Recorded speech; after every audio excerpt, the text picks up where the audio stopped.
गाजा भांगिया से करन तू भेंट हो, गाजा भांगिया से करन तू भेंट हो, बाबा सावन में पिया सिगरेट हो।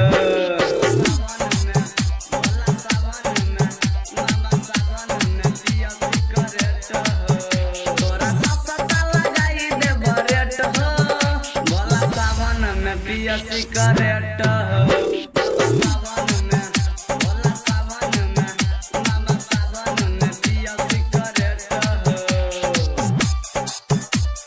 भोला सावन में, मामा सावन में पिया सिगरेट हो। अखन अहाँ सब सुन रहल छी पुवाई टोल पौनी से शानदार प्रस्तुति। गाजा भांगिया से नाता तोड़ला हो बाबा, अपने से चिलम अपन फोड़ला हो बाबा।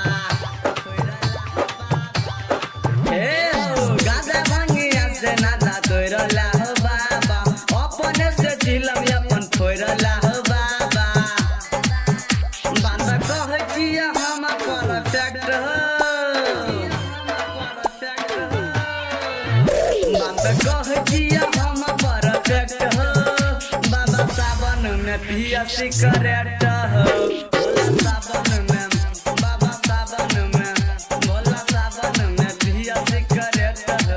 माता रिकॉर्डिंग स्टूडियो आ गया, मिथिलांचल में छा गया। भोला सावन में पिया सिगरेट हो,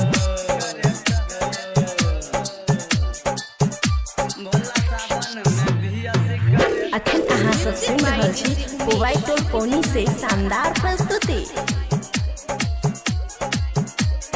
गोल्ड फलक चाहे पिया तू टोटल, भांग गाजा तोरा जे तने घोटल,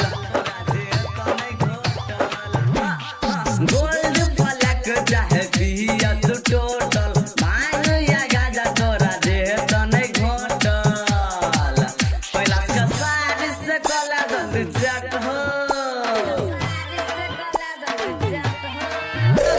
सारी से कला जल्दी जट हो, भोला सावन में पिया सिगरेट हो, भोला सावन में, बाबा सावन में, भोला सावन में पिया सिगरेट हो।